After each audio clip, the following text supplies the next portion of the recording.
Hello guys, in today's video I will be showing you how to fix Life360 uh, something went wrong problem. So the answer is easy, just go to the settings and then scroll down to the apps section and then go to the search and search Life360 and then go to the storage and here you will find this clear cache option. Click on it.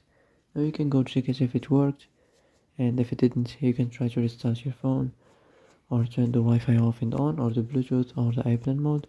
Also, you can try to clear data, but be careful. If you clear data, all the application's data will be deleted. This includes all files, the settings, the accounts, the databases, etc.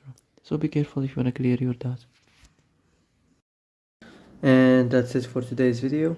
I hope this is the answer you've been looking for.